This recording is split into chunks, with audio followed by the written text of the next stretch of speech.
should have died that night. Sometimes I still wonder how I made it out alive. Maybe it was God, maybe it was luck, or maybe God finally listened to the tears I cried every single night. It was a Friday. The sky was dark and heavy, like it knew something terrible was coming. Emma called me that evening, said his name was Larry. Chinasa had referred him. She said he was generous, that he would pay 5,000, double my usual price. At that time, my mother was coughing blood again. The drugs were finished. My younger brother had been sent home from school because he hadn't paid his school fees. There was nothing left in the house except dry garri and shame. So I said yes, I shouldn't have. The man lived far, on the outskirts of town. He sent a bike. The rider didn't speak a word to me the whole trip. Just kept driving deeper and deeper into darkness. I had my phone tightly. I started feeling afraid. Something didn't feel right. We got to an old compound. It looked abandoned. No street lights, no neighbor, just silence. And one dim bomb hanging in front of the house. He came out tall and masculine, smiling with yellow teeth. "You are even finer in real life," he said. I didn't smile. My legs were shaking. He took me inside. The house smelled like weed and old sweets. I wanted to turn back, but it was too late. As soon as I sat down, he locked the door. Then I knew this was not about 5,000. This man didn't want company. He didn't want a woman. He wanted control. He grabbed me. I fought. He slapped me. I screamed.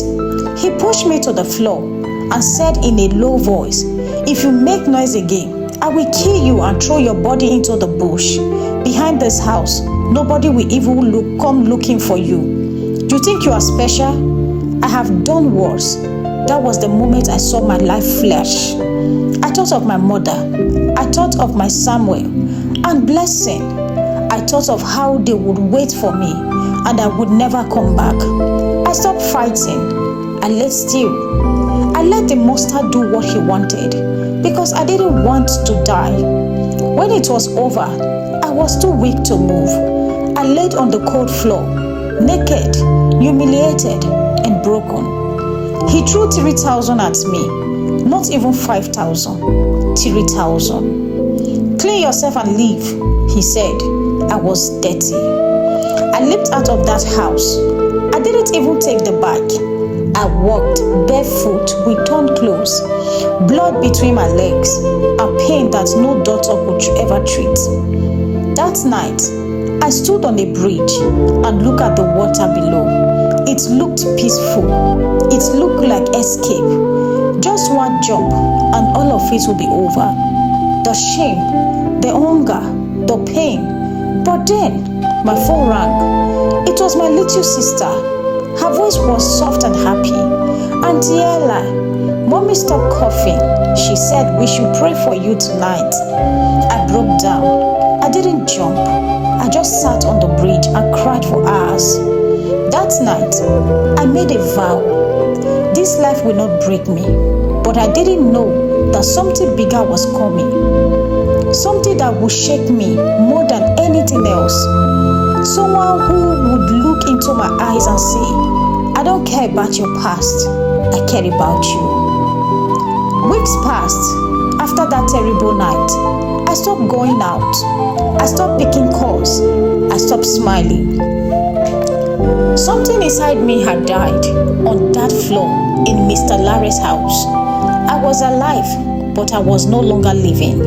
I was just breathing because my family needed me too. I wore long clothes. I kept my face down. I avoided eye contact with everyone, even Chinasa. She noticed. "You are acting like a widow," she said one day.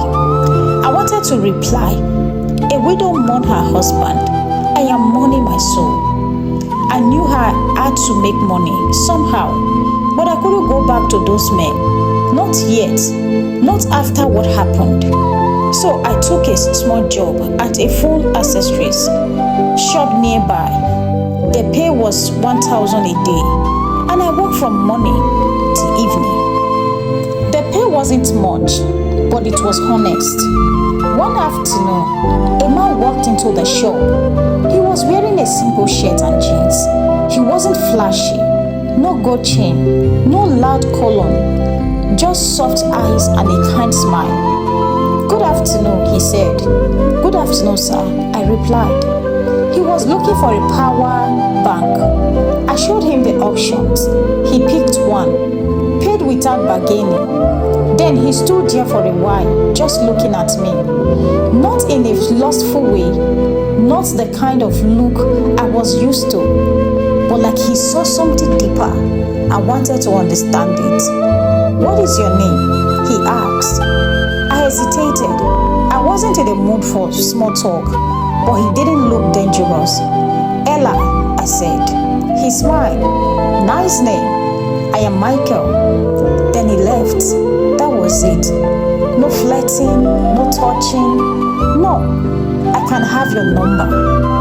Just a name and a smile.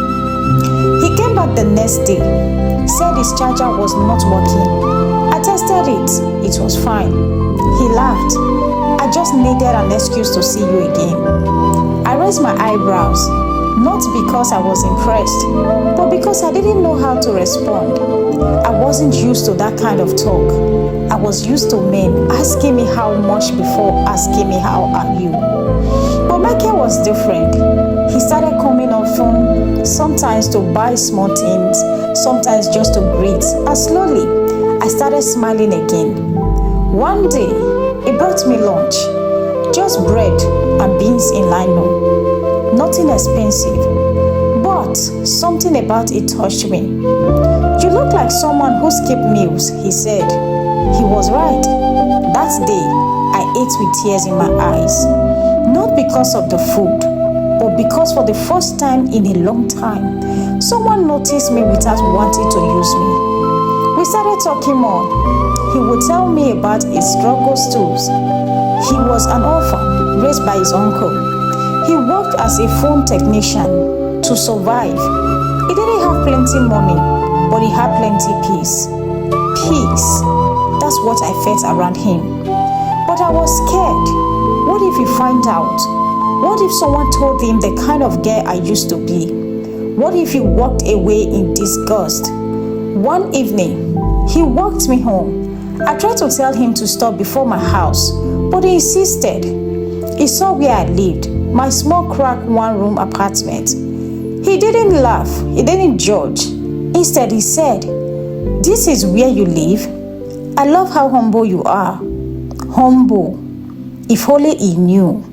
That night, I couldn't sleep because I was falling for a man who had no idea who I truly was. And I knew the truth couldn't stay hidden forever. If you have loved this story to this extent and you want to know what happened next to Ella, I want you to continue from the next episode.